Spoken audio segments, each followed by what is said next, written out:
Thursday रात पाकिस्तान ने India के ऊपर एरियल अटैक करने की एक बड़ी कोशिश की। सिचुएशन टेंशन भरी थी क्योंकि पाकिस्तान ने एक साथ कई जगहों पे फाइटर जेट, ड्रोन और मिसाइल के थ्रू अटैक करना स्टार्ट किया। टारगेट एरिया थे जम्मू, पंजाब और राजस्थान, लेकिन इंडिया पहले से अलर्ट था और उसकी air defence system active mode में थी। सबसे पहले इंडियन सर्विलियंस ने डिटेक्ट किया कि पाकिस्तान का एक F-16 fighter jet Indian air space के करीब आने की कोशिश कर रहा है। यह इंसिडेंट हुआ सरगोदा एयर बेस के पास। उसके तुरंत बाद Indian surface to air missile system ने इस एयरक्राफ्ट को लॉक कर दिया और मिसाइल लॉन्च करके उसे गिरा दिया। F-16 पाकिस्तान का सबसे पावरफुल फाइटर जेट में आता है और ये एयरक्राफ्ट अमेरिका से लिया गया था और पहले भी 2019 बालाकोट के बाद यूज किया गया था, लेकिन इस बार इंडिया ने उसे आसमान में ही उड़ा दिया। इसके बाद पाकिस्तान ने और भी अग्रेसिव स्टेप लिया। उसने 2 F-17 फाइटर जेट भेजा। ये एयरक्राफ्ट चाइना और पाकिस्तान ने मिलकर बनाया है, लेकिन इसका भी इंडिया के एयर डिफेंस सिस्टम से बचना मुश्किल था। इंडियन रडार ने इसे ट्रेस किया, मिसाइल लॉक हुआ और कुछ ही सेकंड में दोनों F-17 भी गिरा दिया गया। मतलब अब तक total 3 Pakistani fighter jet India ने शूट डाउन कर दिया, एक F-16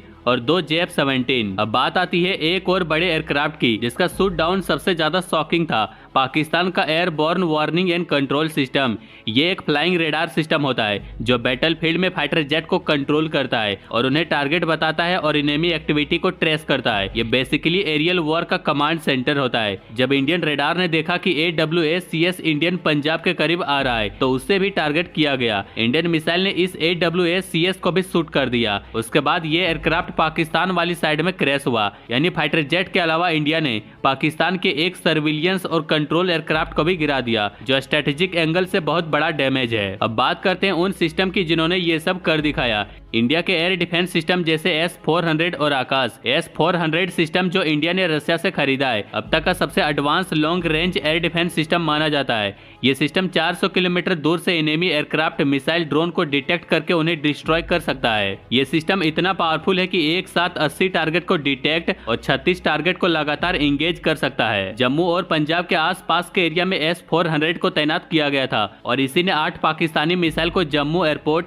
संबा, अर्निया जैसे एरिया के ऊपर ही इंटरसेप्ट करके गिरा दिया। अगर ये मिसाइल ग्राउंड तक पहुंच जाते तो काफी डैमेज हो सकता था। अब आते हैं आकाश एयर डिफेंस सिस्टम पे। ये मीडियम रेंज पे काम करता है। इसका रोल स्पेशली ड्रोन और लो फ्लाइंग मिसाइल को इंटरसेप्ट करने का काम होता है। इसी ऑपरेशन के दौरान आकाश सिस्टम ने भी अपना काम परफेक्टली किया। जम्मू, अखनूर, पुंछ और जैसलमेर जैसे एरिया में ड्रोन्स को गिराने में आकाश सिस्टम का इंपॉर्टेंट रोल था। 2 कामिकेज ड्रोन्स को भी आकाश ने सफलतापूर्वक न्यूट्रलाइज किया। साथ ही इंडिया के पास स्पाइडर और QRSAM जैसे और भी सिस्टम तैनात थे जो क्लोज रेंज अटैक्स को रोकने के काम आए। ये सिस्टम लगातार रेडार पे मॉनिटरिंग करते रहे और जहां जहां पाकिस्तान ने ड्रोन्स भेजे, इंडिया ने उन्हें गिरा दिया। इस पूरी सिचुएशन में इंडिया ने एक और काम बहुत स्मार्टली किया, इंटीग्रेटेड डिफेंस रिस्पॉन्स। मतलब आर्मी, एयरफोर्स और नेवी सब कोऑर्डिनेट करके काम कर रहे थे। इस कोऑर्डिनेशन का ही रिजल्ट था कि हर अटैक अटेम्प्ट पे तुरंत जवाब दिया गया। जम्मू, पठानकोट और उधमपुर जैसे सेंसिटिव मिलिट्री स्टेशन पे जो अटैक अटेम्प्ट हुए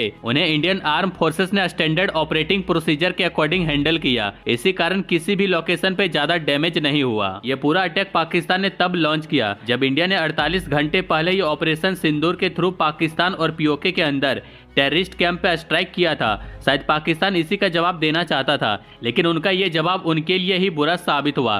फाइटर जेट्स गिरे, मिसाइल डिस्ट्रॉय हुए और AWACS जैसे हाई वैल्यू एयरक्राफ्ट भी उनके हाथ से चला गया। तो सिंपल शब्दों में बोले तो पाकिस्तान ने एरियल अटैक करने की कोशिश की, लेकिन इंडिया ने उसे जमीन पे ला दिया, लिटरली में भी और स्ट्रेटेजी में भी। इंडिया का एयर डिफेंस सिस्टम परफेक्टली काम कर रहा है। S-400 ने लॉन्ग रेंज मिसाइल्स इंटरसेप्ट किए, आकाश ने ड्रोन्स गिराया और Indian surface to air missile ने फाइटर जेट्स और AWACS को भी उड़ा दिया। इस इंसिडेंट ने यह भी प्रूव किया कि अब इंडिया के पास एक multi layered air defence shield है जो सिर्फ बॉर्डर पे ही नहीं, अंदर के सेंसिटिव एरिया को भी प्रोटेक्ट करता है। और पाकिस्तान के लिए भी मैसेज क्लियर गया कि अब सिर्फ स्ट्राइक करना ही नहीं, बच के निकलना भी मुश्किल हो गया है। इंडिया के मिलिट्री मॉडर्नाइजेशन पर अपडेट्स के लिए बने रहिए। बाकी लाइक एंड सब्सक्राइब जरूर करें।